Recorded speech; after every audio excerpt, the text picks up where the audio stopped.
Greetings, everybody. We are live for another great episode of the show, D-Live, the Convo series. And I am here with Greg Olson from Urban Sites, who I will kind of introduce, but I'll introduce again here in just a moment. We'll give everybody a moment to come online.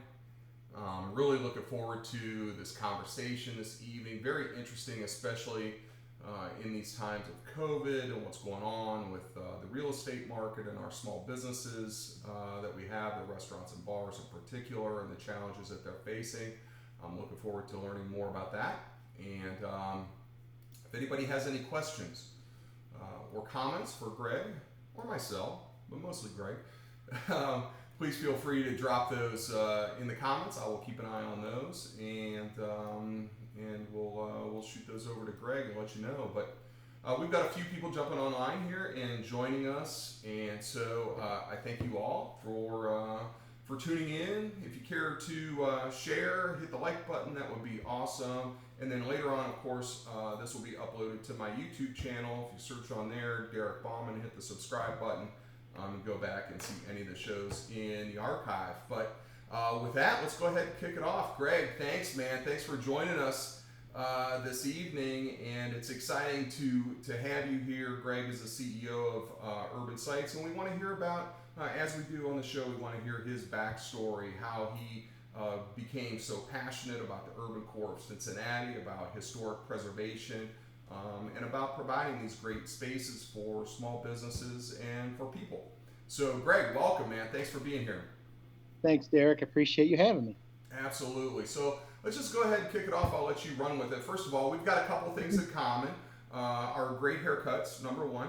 I would say a couple good-looking bald guys here. And July 17th, the birthday that we both shared last Friday, and I know we both got a lot of love over the weekend from social media and everybody else. So thank you all for that. But so Greg and I had that in common off the bat. But can you just tell us a little bit about how you got started, and then bring us up to date on Urban Sites, how the background on the company? We like to hear the history and the backstory. It's very interesting. So what can you share about that, and then we'll bring it up to the current day and what's going on. Thanks, Derek. So I would say it started for me in the late 80s, early 90s.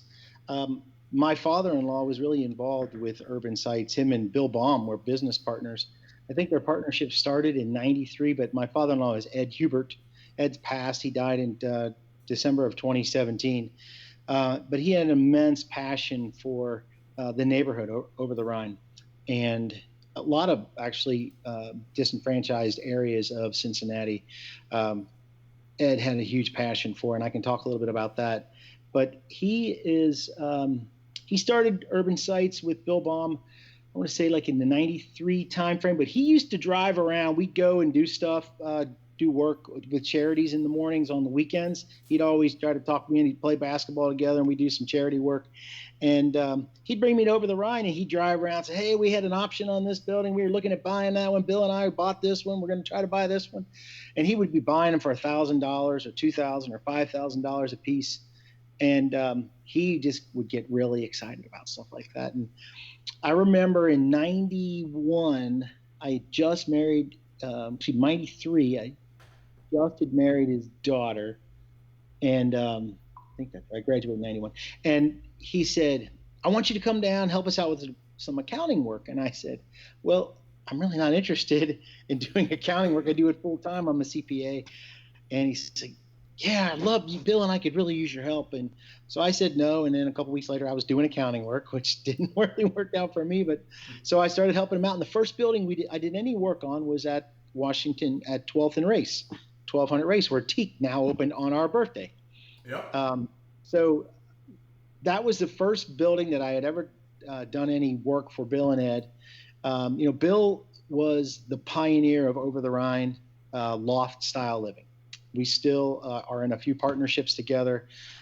Bill is probably mostly retired. His son Otto still does a bunch of work. He works with Jacob Trevino and Jacob's really creative bar businesses, and Otto still does a lot of other great rehab work. But Bill is I learned a ton from him, and I learned, that nothing comes easy, especially in historic rehab. And I fell in love with it, with Bill and Ed. And I still worked in public accounting for a few years, and then I worked in the private industry for a few years. And in 2002, my dad got really sick from cancer that ended up taking his life at the end of 2002. And my father-in-law in 2001 said, "Hey, why don't you think about coming to work with me, and you can help me out down and over the Rhine." And I was being recruited to work for a pharmaceutical company that would have taken me to the West Coast. And I think that might have been what his motivation was. He didn't want his daughter being taken to the West Coast. And I decided to stay. And so I want to say March of 2002, I started working for Urban Sites officially. And that was just a few months after, almost 9-10 months after the riots and the untimely and the really sad death of Timothy Thomas. And so from that point on, I started to learn the business and got involved with mostly the accounting and the back office stuff for the family in terms of what we were doing in Over the Rhine. Got to know Bill Baum really well, and his son Otto, who was working with us full time.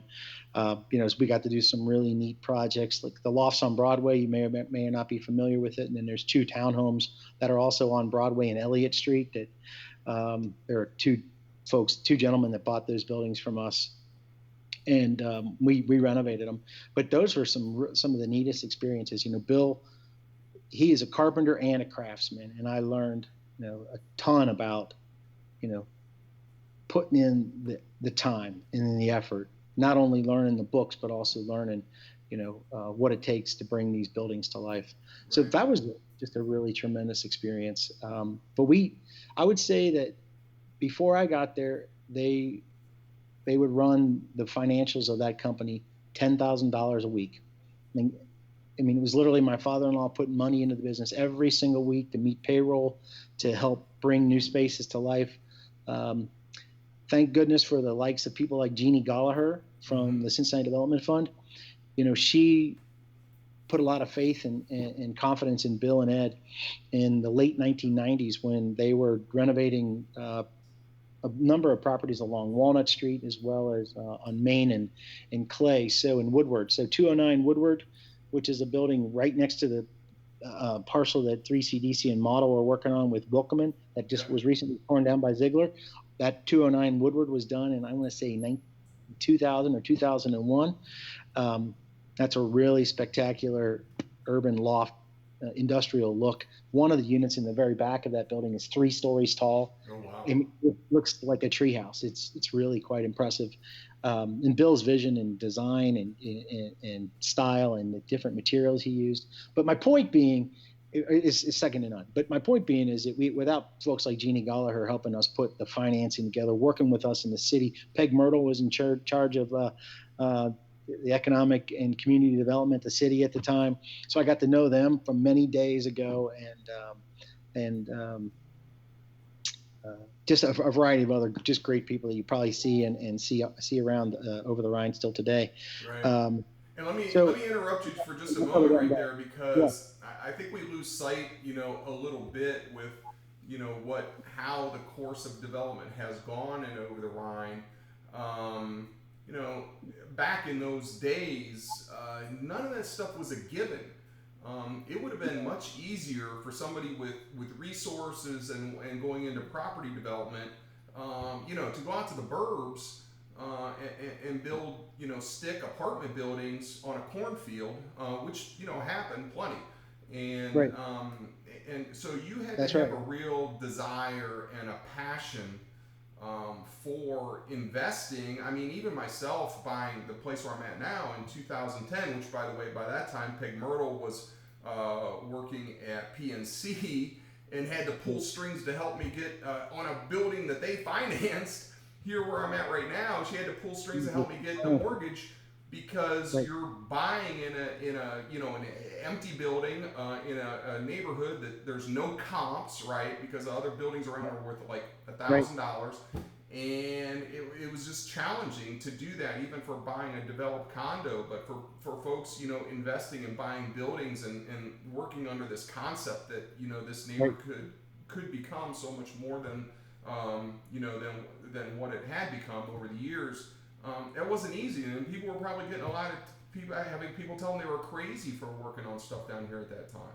Well, yeah, I had neighbors tell me that I was taking my life in my hands, going down there, and I was passionate. I love these buildings. We would find some of the neatest artifacts in some of these buildings, coins from the early 1900s, articles from the newspapers from the late 1800s, people writing editorials about the lives of black men in the Civil War.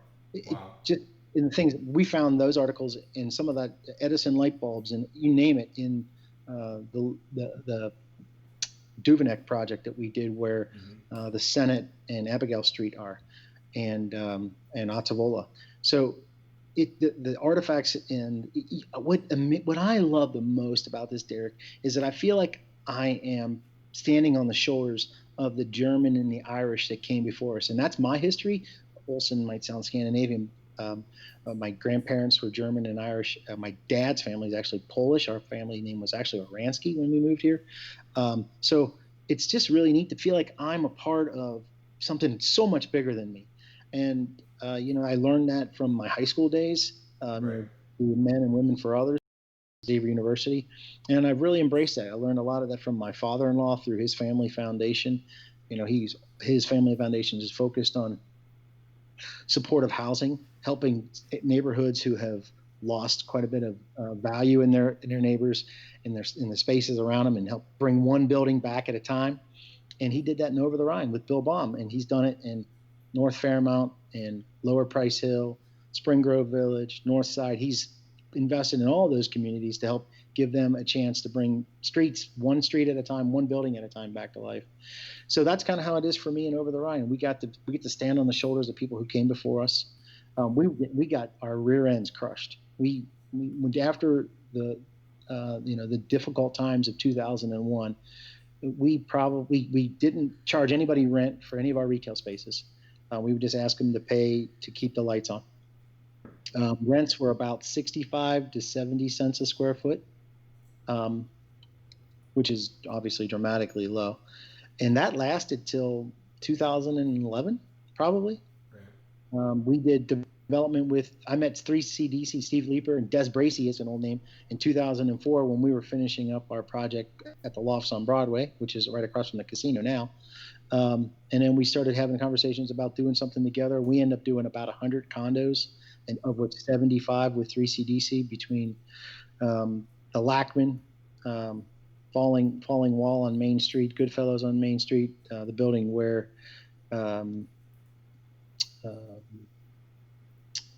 Homage was on Vine Street. So we call that Trideca. So we've done a ton of different condos as well in partnership with 3CDC. So, we've touched a variety of things.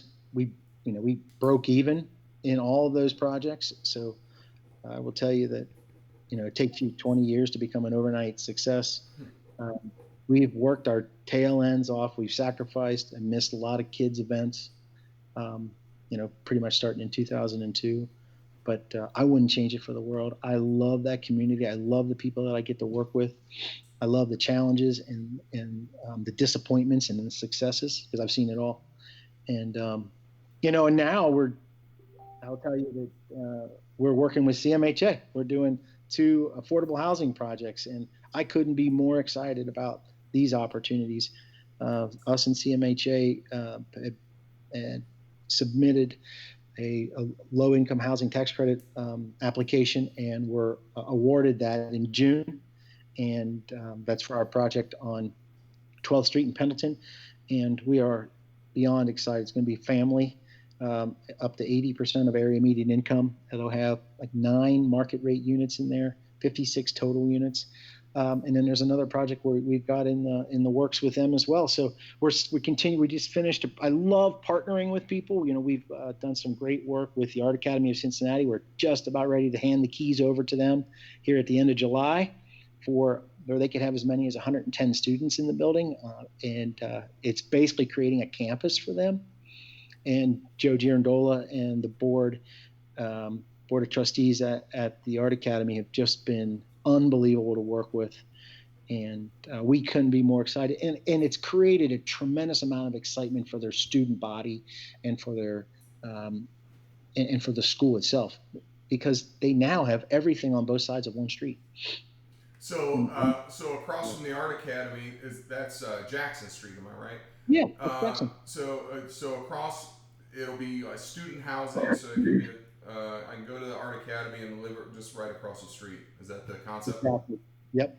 Very cool, Yes. very cool. So you made mention there. I think is a very important point to kind of bring out. A lot gets made of expensive condos these days in OTR, and I think it gets glossed over a little bit that we do have folks down here in the development community, urban sites. I think Model Group has done a great job in maintaining buildings as affordable, and working on new projects as well. And sometimes that doesn't necessarily get the media, or people don't know what's going on. I actually went on your website earlier today and was looking at some of the market rate, because you do development and things for sale, but you also keep a portfolio for rent of various projects. And I was looking at some of the rents, and the rents were starting at like $850. There was a lot of stuff in that $900 to $1,100 a month, and there's some higher end stuff as well, and some new product, and a lot of it is based on the size and the square footage. But I think we forget a little bit about how that there are good developers who care about the community, not only care about preserving our historic buildings and the assets that make us special as Cincinnati, but also about the people, and making this a neighborhood that's welcoming, and that was always the goal, I think, of OTR, and it's a needle that you kind of have to thread to have development, but also not have price increases to the degree that it chases everybody out.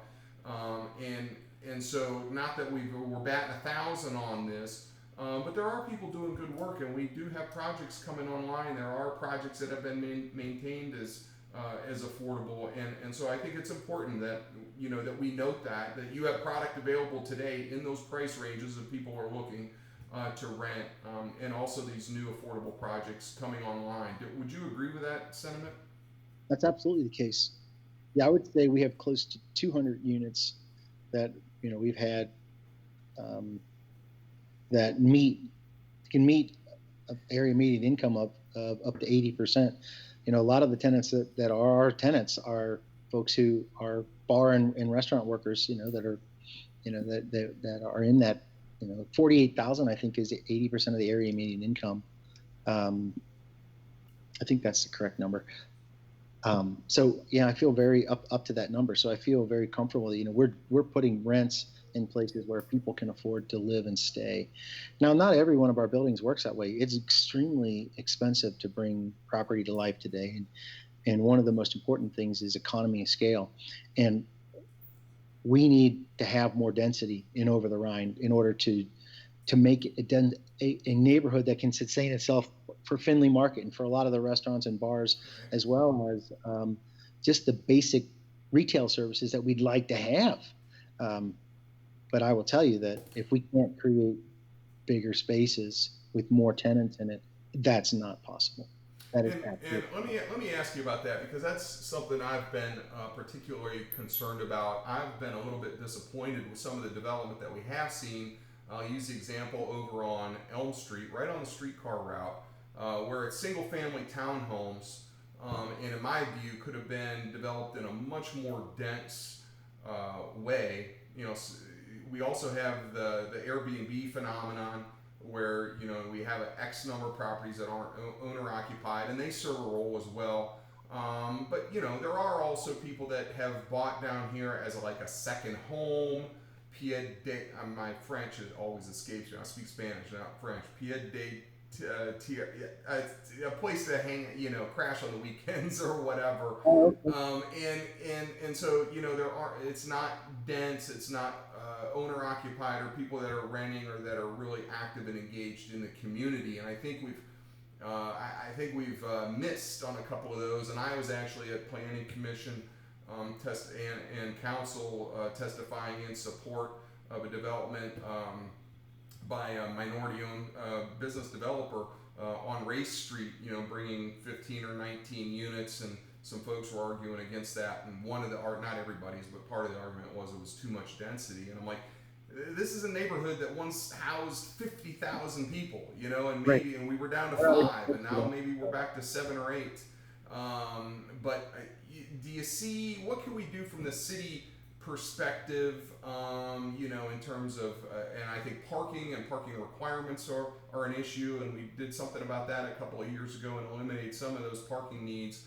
But in terms of the density, I feel like it's arbitrary numbers that they say you can only have X number of units, and in my view, we need more units. And if people can live here and work here and don't need a car and want to live in a smaller space because Washington Park or Ziegler Park is their front yard, then so be it. And why do we have to say no? You have to have 1,000 square feet with 2 parking spaces. We don't need it in an urban environment like this. We do not need it, and our experience is, and it drops every year, but it's likely mostly 50% of our tenants are looking for off-street parking. It used to be 75% off-street parking. Right. So I don't think parking is definitely a necessity, especially if you work in Mason, or if you live down here and you need to get to the west side, but we need other transportation options. And I'm really thankful that that the transportation initiative for SORTA worked out, because we're going to be able to get people to jobs as opposed to making them in a much more seamless and efficient way, as opposed to having them start where let's say they're in Colerain Township, they have to come down to Government Square to make their way up somewhere in Evanston. It doesn't make any sense. We got to get them straight across the city. And the vision from the regional chamber was brilliant, and I'm really thankful that we were able to get that done. Yeah, and we got it done. We got issue 7 passed, and we got to get the streetcar started as well. So, for example, somebody like my dad, who's Rev Ron, who's going to be down here in about 10 days, is very excited, looking forward to it. We're trying to get his spot up and running for him. But I mean, he's a perfect example. The guy's 81. Right. I don't want him driving a half hour, 45 minutes. We found him a small studio space, 464 square feet, with no associated parking there. And the concept is Rev Ron can walk over from Republic, get on the streetcar, go to Findlay Market, do his little shopping there, go down to Kroger or CVS or Walgreens on the route, and do that. Isn't that the whole concept of how this was? The idea, yeah. How this was supposed to work? Right, yeah. I mean, it becomes your community, it becomes your people, it becomes your support system. It becomes the people who lift you up, or the people who let you cry on their shoulder, and that's, that density is what matters, and that's what's going to make our city successful. Right. Yeah. Well, we're going to continue to work on that from a city policy perspective, and hopefully get some more improvements made. So with that, I've got a couple of questions. Let me check the comments here. Colleen Reynolds stopping by, thanking us for continuing the conversation about the benefits of density. So absolutely, Colleen, we are closely aligned on that. And Linda Bambridge had a question that's and I think it kind of brings us up to where we're at right now. She's talking about, and you were here through 2001, and the unrest. We had the fits and starts of the 90s over on Main Street and such. And then subsequent to 2001, all the challenges associated with that.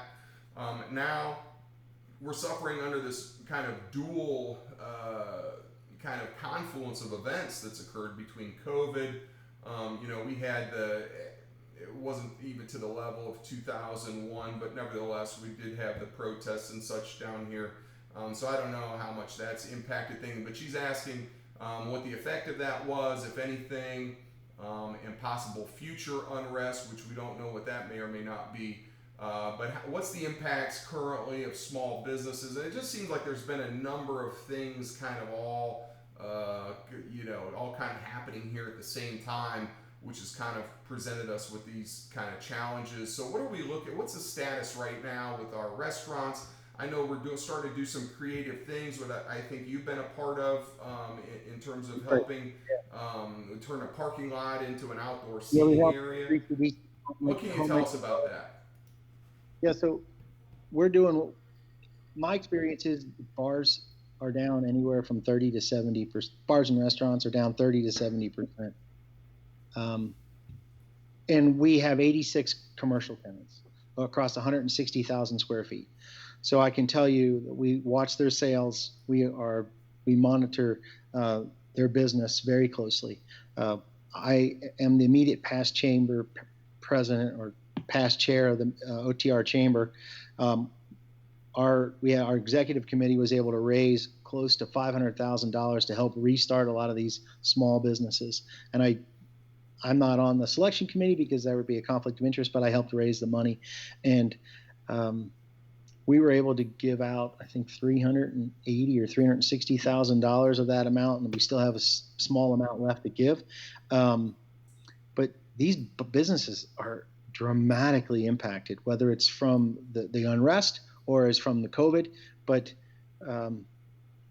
I can tell you that the rents that we collect on the commercial side are down anywhere between 20 and 30% month after month.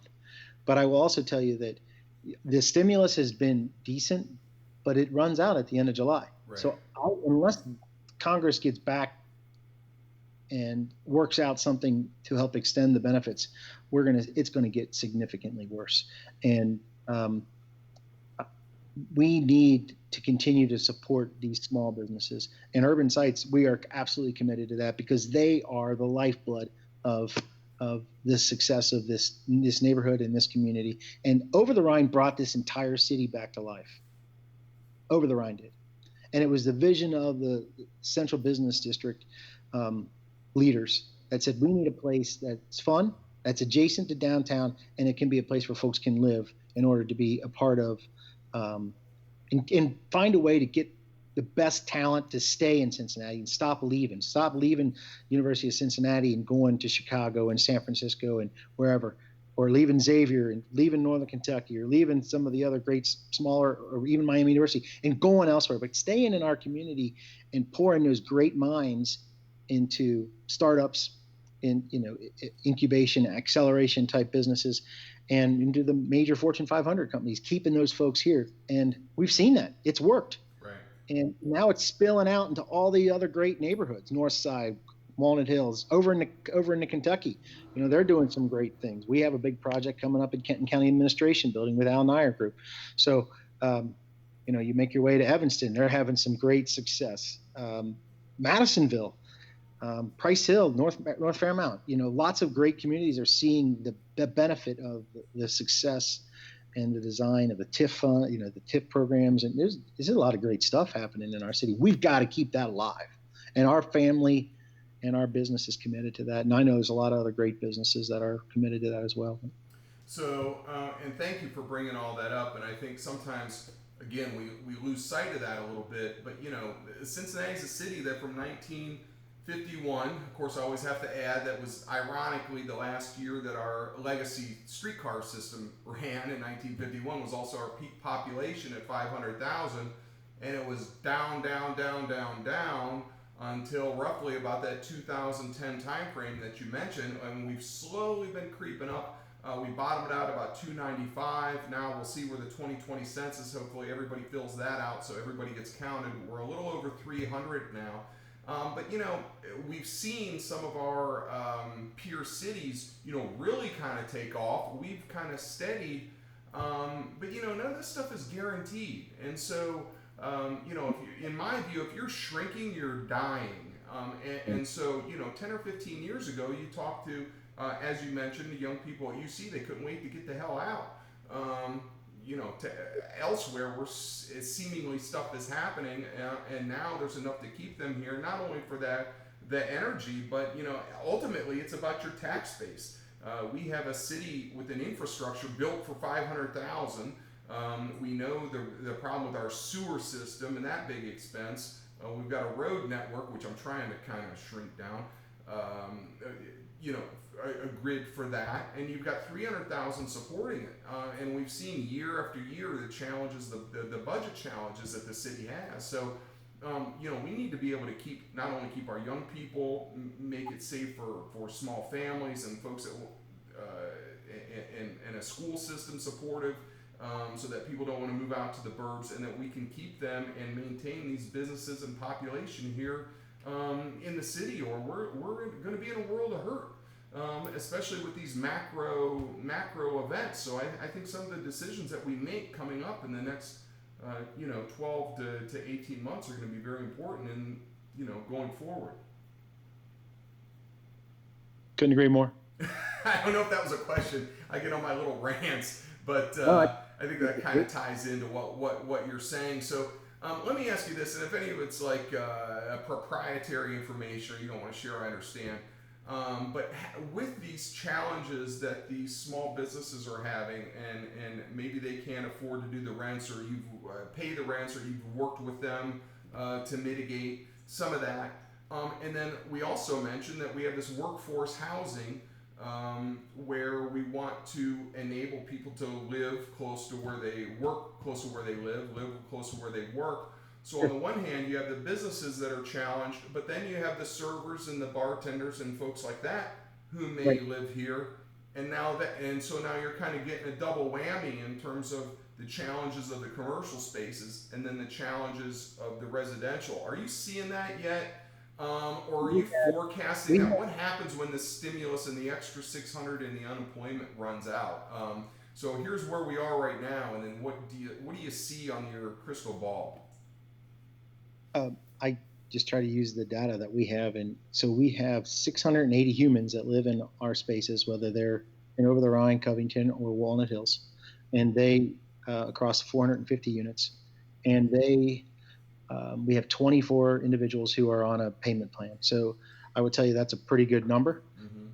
I mentioned earlier that I'm a little nervous about what happens when the stimulus dollars run out and unemployment runs out, and I'm just worried for that. There's folks in their situation. So we're going to do whatever we can to help work with people and give them a long road to be able to stay and continue in their spaces, because they're part of the community. I mean, they, I think I don't know how to say this. It's tough to bring new spaces to life in this world, and we're going to continue to do that, especially on the affordable side. We are bringing some new spaces together online in Walnut Hills on Burdette with a partner. We tend to do a lot of partner work, and our partners understand that there's ups and downs, there's good and bad, and this is I think this is going to be about a year where we're going to see some tough times. But everybody's got to take a step back in order to take some steps forward, and people, are going to experience some tougher times, but there were a heck of a lot tougher times here in the 40s and the 50s and 70s than we've ever experienced, ever. And, I've lived through the stock market crash of '86, and I was just in college at that point in time, and I know what it did to my family, and I've seen how difficult it can be at the end of the 1990s, when we had the next recession. And so I've seen the ups and downs a number of times, and everybody has to realize that you have to persevere, and that's what Urban Sites is built on, is perseverance. And we're going to continue to do that, and we're going to continue to take care of our people. Yeah. No, that's awesome, and I think at times landlords, I don't even like the term housing providers, can be demonized. It's from certain angles.